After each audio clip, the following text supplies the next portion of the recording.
My Bondage and My Freedom, Chapter 10, Life in Baltimore. Once in Baltimore, with hard brick pavements under my feet, which almost raised blisters by the very heat, for it was in the height of summer, walled in on all sides by towering brick buildings, with troops of hostile boys ready to pounce upon me at every street corner, with new and strange objects glaring upon me at every step, and with startling sounds reached my ears from all directions. I for a time thought that after all the home plantation was a more desirable place of residence than my home on Alicana Street in Baltimore.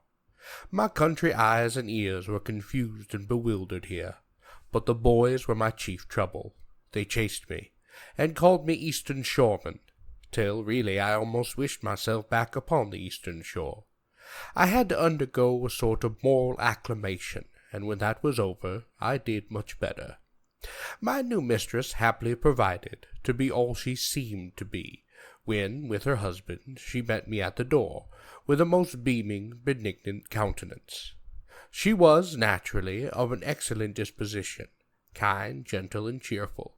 The supercilious contempt for the rights and feelings of the slave, and the petulance and bad humor which generally characterize slave-holding ladies, were all quite absent from kind Miss Sophia's manner and bearing toward me.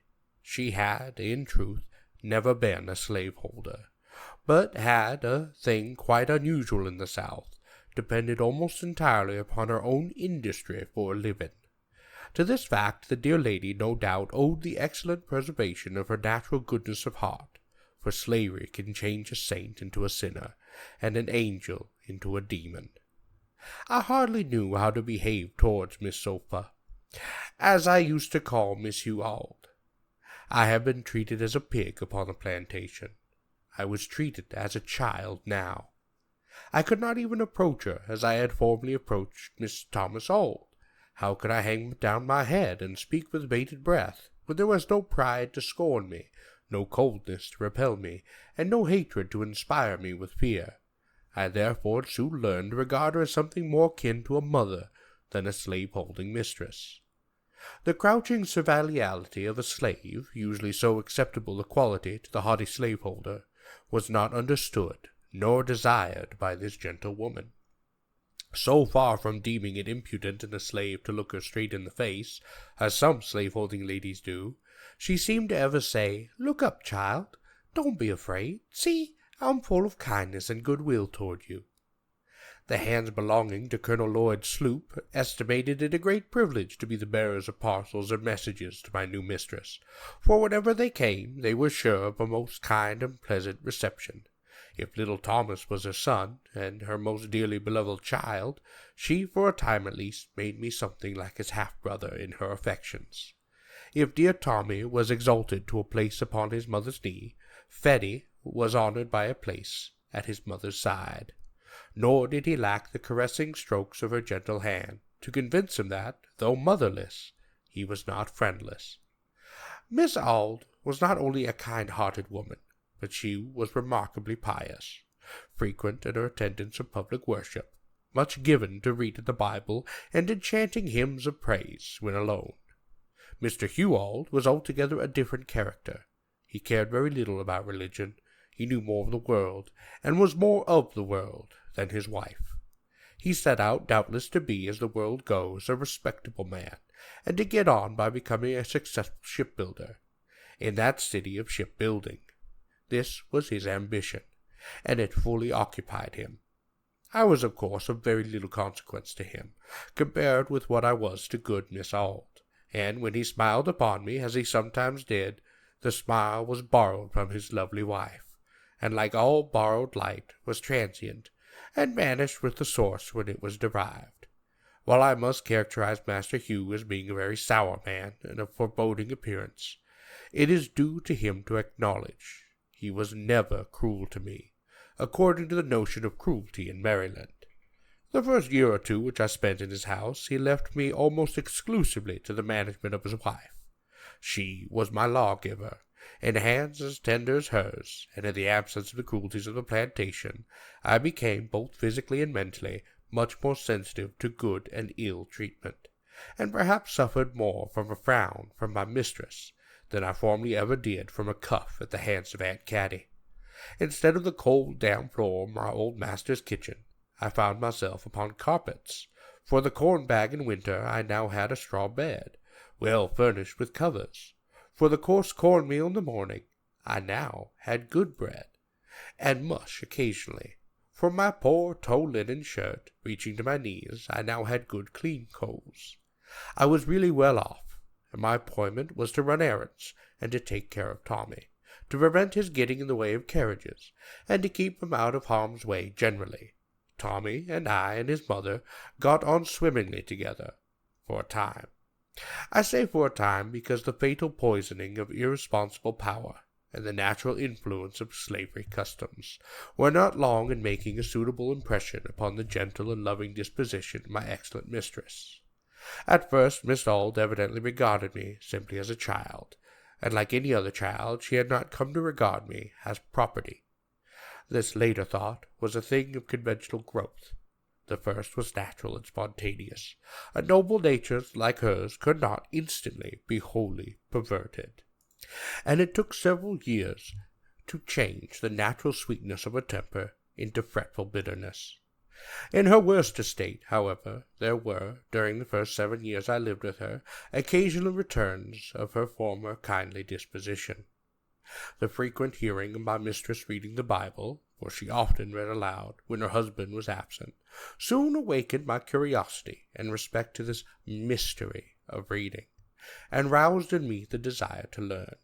Having no fear of my kind mistress before my eyes, for she had then given me no reason to fear, I frankly asked her to teach me to read. And without hesitation the dear woman began the task, and very soon by her assistance I was a master of the alphabet, and I could spell words of 3 or 4 letters.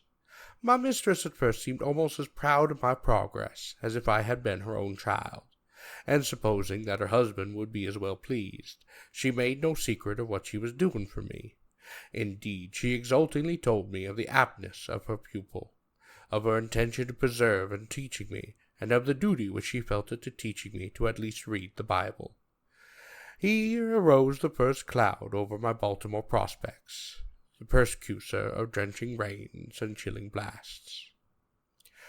Master Hugh was amazed at the simplicity of his spouse, and probably for the first time he unfolded to her the true philosophy of slavery, and the peculiar rules necessary to be observed by masters and mistresses in the management of their human chattel.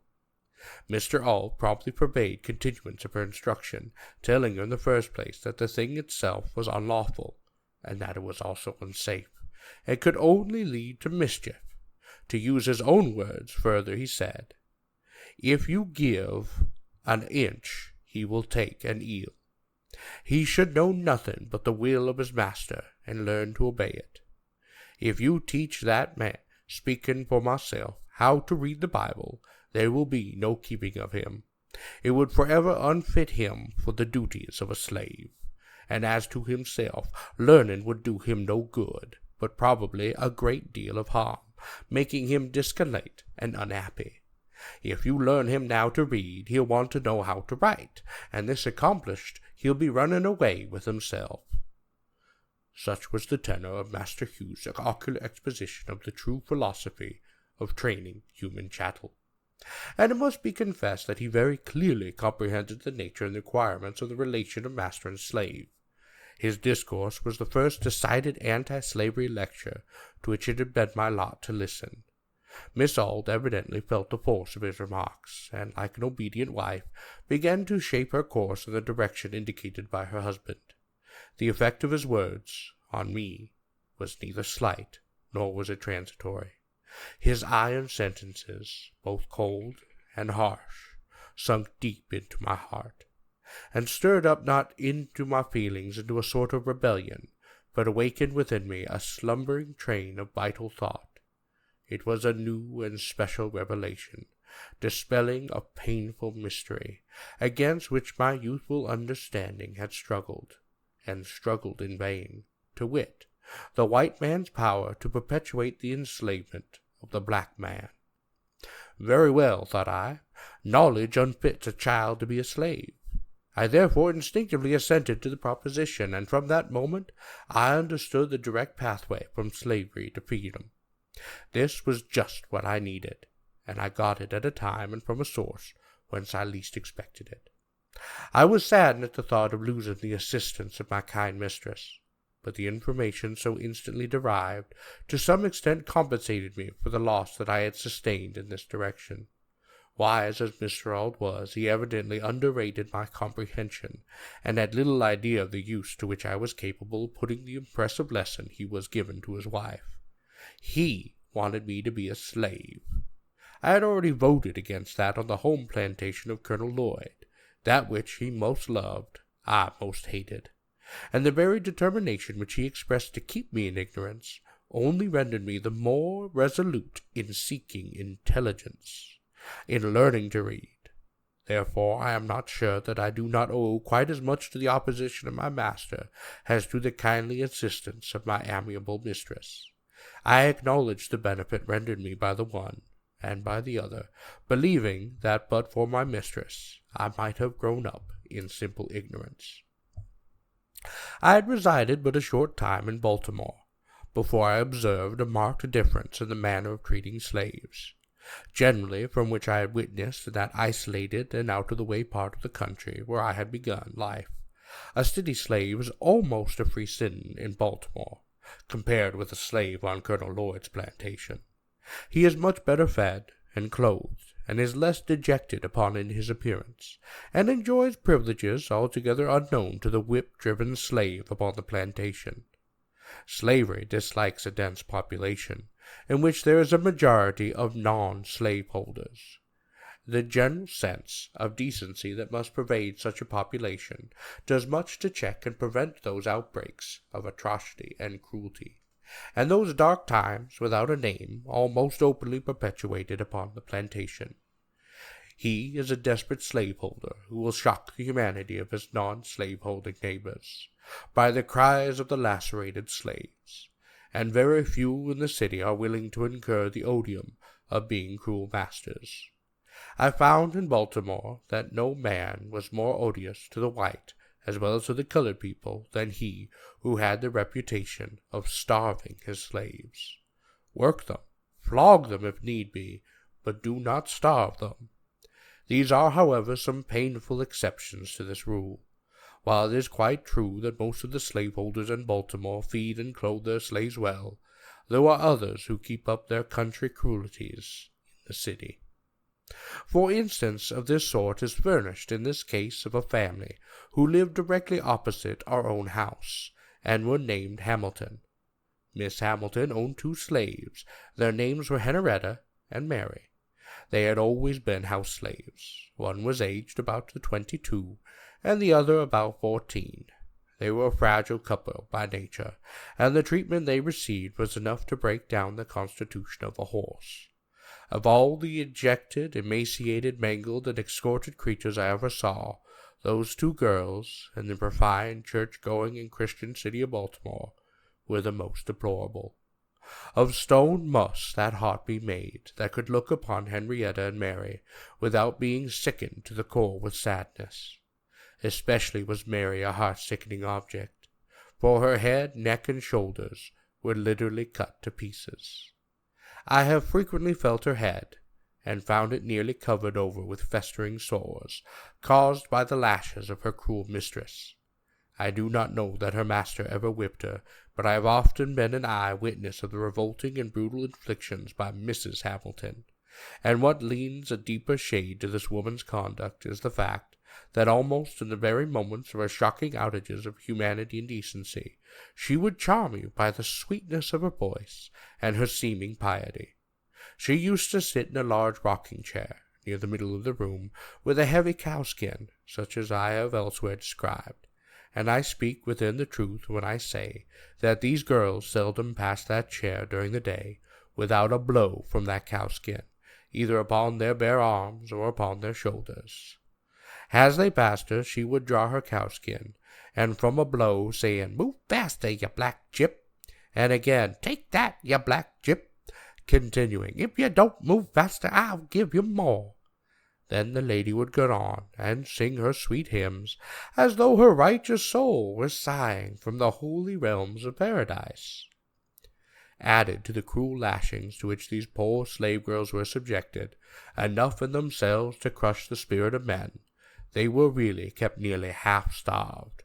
They seldom knew what it was to eat a full meal, except when they got into the kitchens of neighbors, less mean and stingy than the psalm-singing Miss Hamilton. I have seen poor Mary contend for the offal with the pigs in the street. So much was the poor girl pinched, kicked, cut, and pecked to pieces, that the boys in the street knew her only by the name of Pecked, a name derived from the scars and blotches upon her neck, head, and shoulders. It is some relief to this picture of slavery in Baltimore to say, what is but the simple truth, that Mrs. Hamilton's treatment of her slaves was generally condemned as disgraceful and shocking. But while I say this, it must also be remembered that the very parties who censored the cruelty of Miss Hamilton would have condemned and promptly punished any attempt to interfere with Mrs. Hamilton's right to cut and slash her own slaves to pieces. There must be no force between slave and slaveholder to restrain the power of the one and protect the weakness of the other, and the cruelty of Miss Hamilton is as justly chargeable to the upholders of the slave system as drunkenness is chargeable on those who by precept, example, or indifference uphold the drinking system.